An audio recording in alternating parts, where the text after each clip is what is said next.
Chers frères et sœurs, je vous salue dans le précieux nom du Seigneur Jésus. Nous sommes le samedi 25 mai 2019 et je bénis le précieux nom de Jésus parce qu'il nous a rassemblés en son nom. Le lundi dernier, en début de cette semaine, nous avons parlé du retour au premier amour.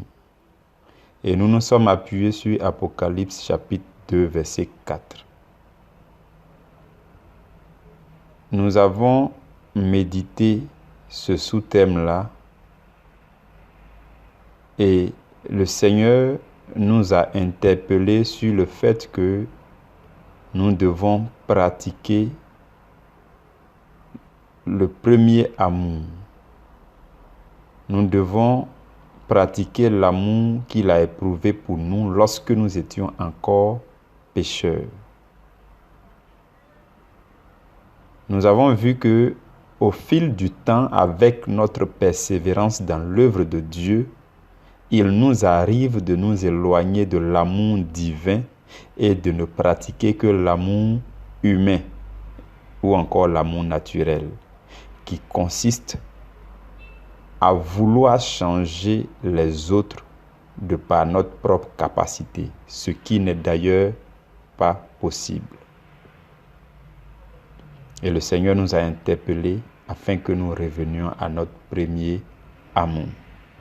Le mardi qui a suivi, nous avons parlé du fait que nous ne devons pas laisser quoi que ce soit nous séparer de l'amour de Dieu manifesté en Jésus-Christ. Et le Seigneur nous a instruits sur le fait que il est important de calculer la dépense de ce que nous voulons construire, de la vie chrétienne que nous voulons bâtir. Et que nous devons régulièrement faire un bilan pour voir dans notre vie qu'est-ce qui est susceptible de nous séparer de l'amour de Dieu. Le mercredi suivant, nous avons parlé du fait que tout chrétien devrait passer du stade de la crainte de Dieu au stade de l'amour pour Dieu.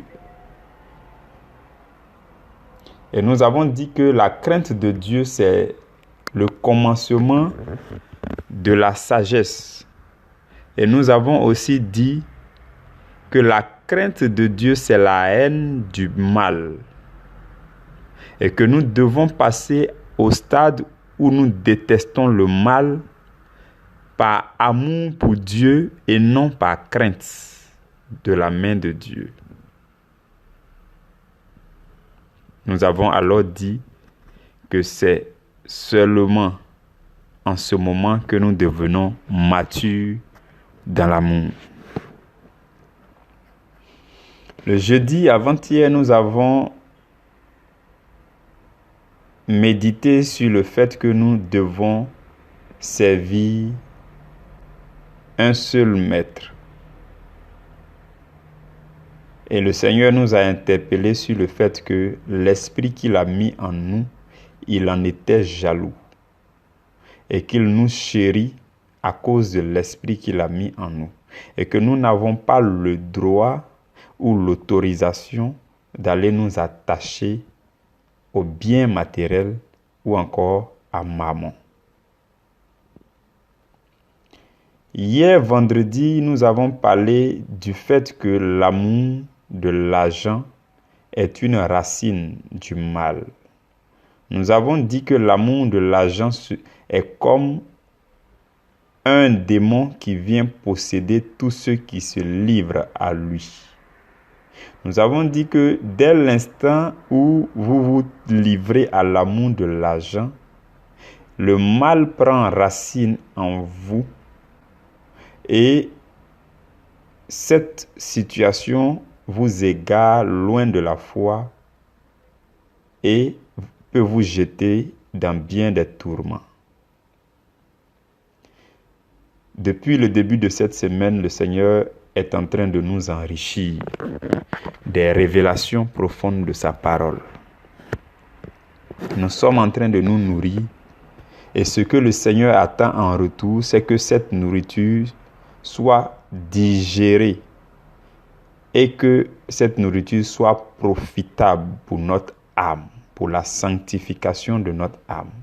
Aujourd'hui, samedi 25 mai 2019, nous terminons notre semaine d'enseignement. Et le texte que nous allons partager, c'est 1 Corinthiens chapitre 6, verset 16. Je lis la parole du Seigneur.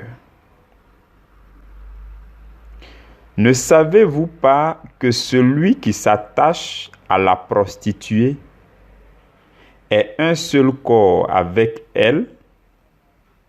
Car, est-il dit, les deux deviendront une seule chair. Frères et sœurs, dans le Seigneur Jésus-Christ, le Seigneur a décidé en ce matin de nous interpeller sur le risque de devenir une seule chair avec une prostituée. Si vous voyez un homme marié et que à côté de cet homme marié, vous voyez une femme qui sait très bien que cet homme est marié, mais qui le séduit quand même, sachez qu'il y a deux cas. Soit elle le séduit en vue de lui soutirer des biens matériels, ou bien elle le séduit par une volonté malsaine et démoniaque. Tout simplement. Parce que lorsque vous lisez dans Marc chapitre 10, verset 9, la Bible dit que l'homme quittera son père et sa mère, s'attachera à une seule femme et les deux deviendront une même chair. Et la Bible continue dans ce passage-là pour dire que personne ne sait pas ce que Dieu a uni. Donc, si vous voyez quelqu'un qui cherche à séparer ce que Dieu a uni, que ce soit pour une raison d'argent, de biens matériels, ou bien pour une quelconque autre volonté, cette personne, cette séductrice-là est systématiquement appelée prostituée par définition.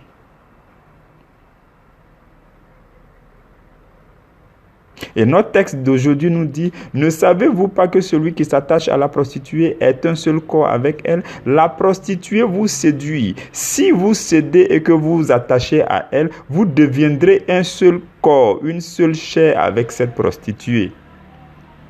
Et il y a beaucoup de prostituées dans ce monde.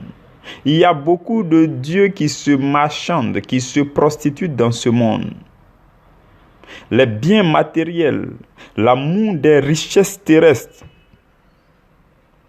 l'argent, l'amour de l'argent, le sexe, les désirs charnels, tout ça, ce sont les manifestations palpables du diable en tant que prostituée. Et la Bible nous dit que si nous nous attachons, le fait de dire à s'attacher, ça veut dire que vous décidez délibérément de vous unir à ces choses-là et d'avoir de l'affection pour ces choses.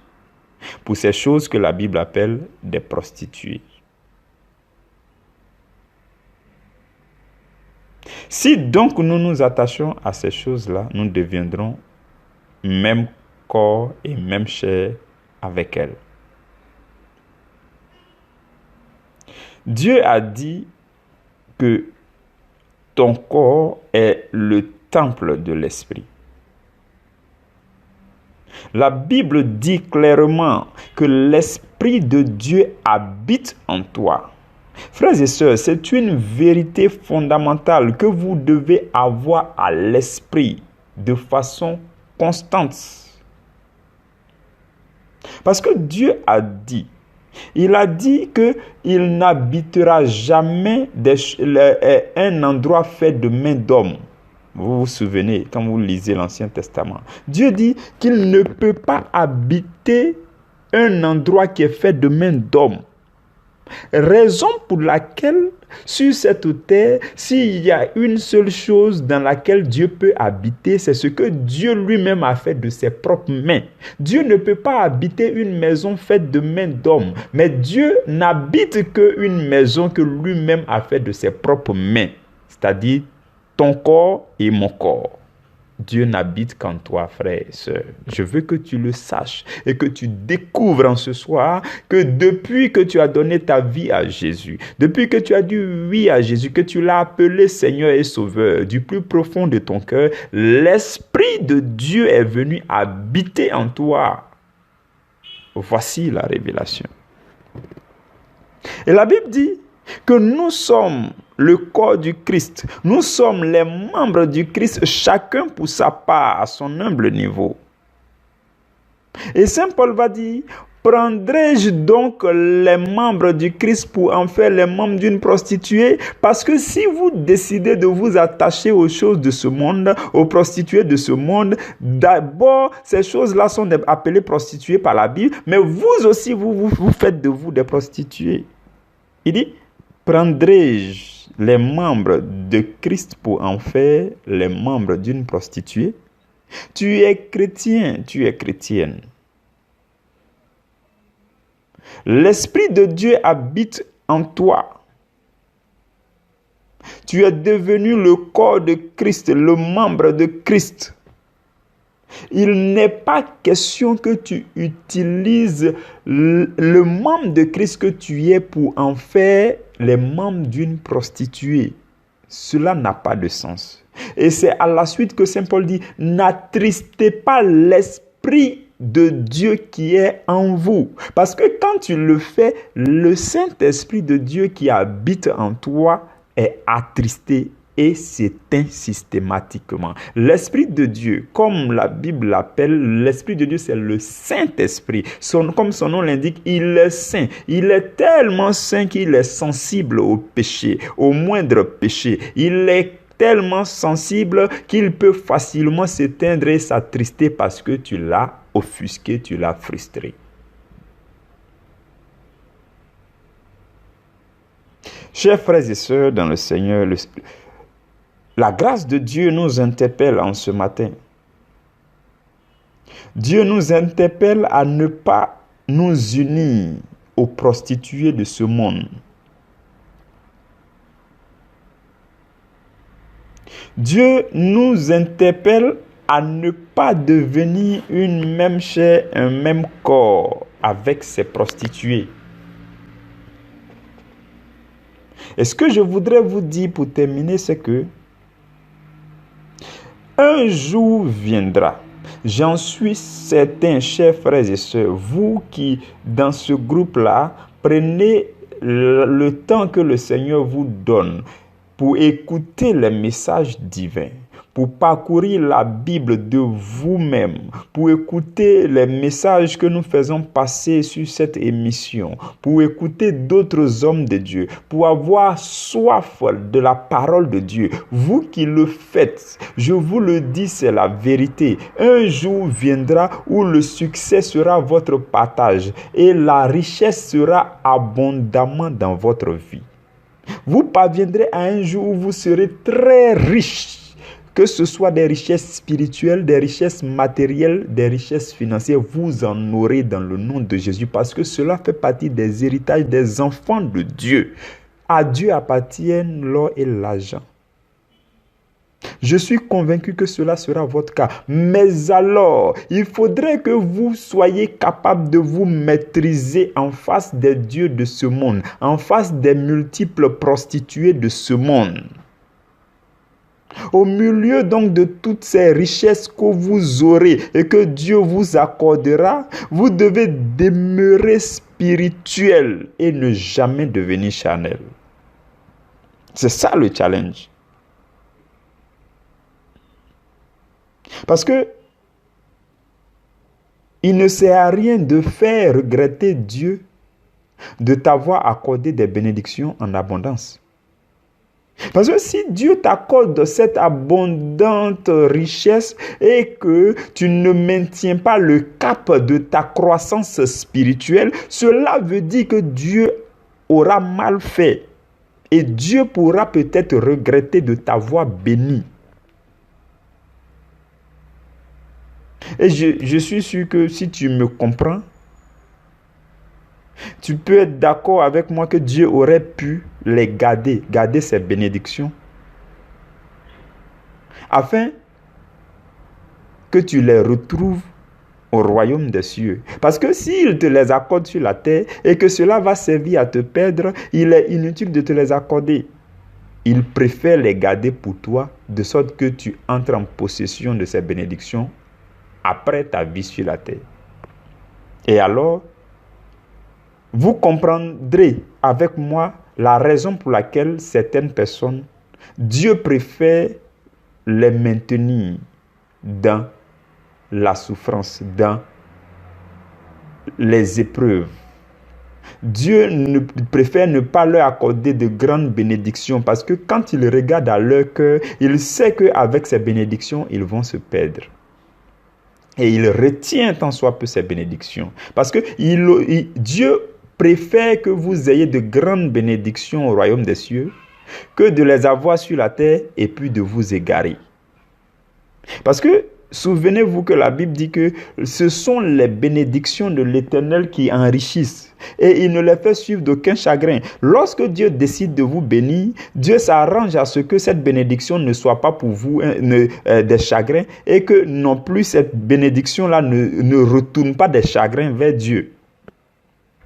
Ces bénédictions que Dieu vous accorde ne devraient jamais vous chagriner et Dieu teste, analyse, regarde d'abord à votre cœur avant de vous les accorder. Parce que Dieu ne voudra jamais être chagriné parce qu'il vous a accordé la bénédiction. Frères et sœurs, nous devons nous arranger à ce que la grâce que Dieu nous accorde ne soit pas pour lui un regret.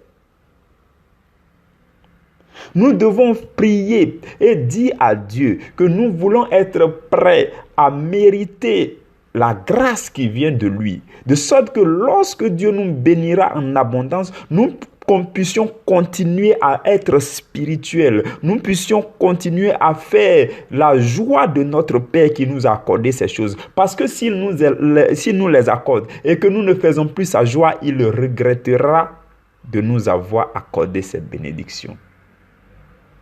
Bien-aimés du Seigneur, je rends grâce au nom puissant de Jésus-Christ, qui nous maintient et qui nous ouvre les yeux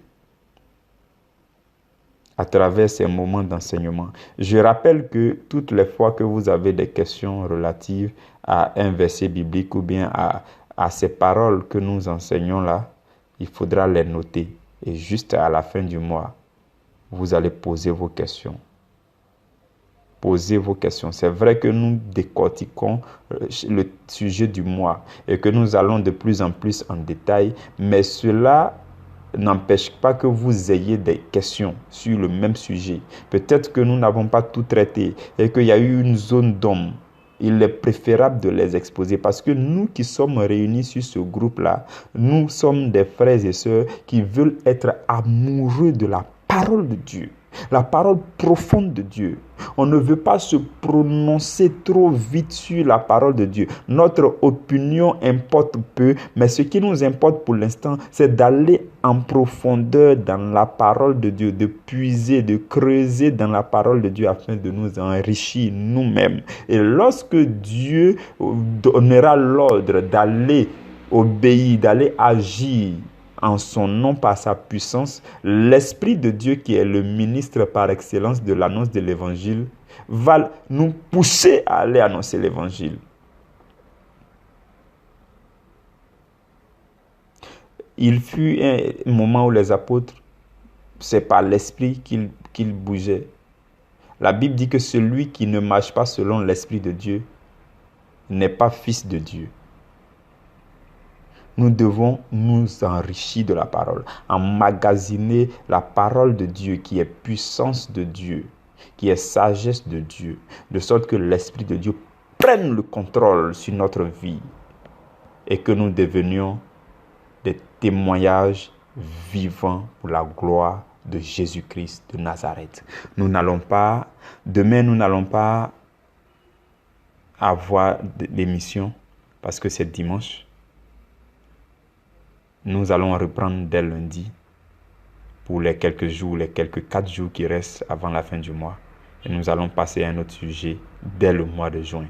Que la grâce de Dieu demeure sur toi et que la force de Dieu te soit communiquée à ton cœur et que cette force-là jaillisse jusque dans tes organes et que cela te mette en mouvement pour la gloire de Dieu, pour que tu témoignes de Jésus, pour que ta vie soit un témoignage vivant, pour que la gloire de Dieu se resplendisse à travers ta vie et que les hommes te regardent mais qu'ils ne te voient plus et qu'ils voient la gloire de Dieu à travers tes actions, ton regard, tes paroles et tes agissements au nom puissant de Jésus. Amen.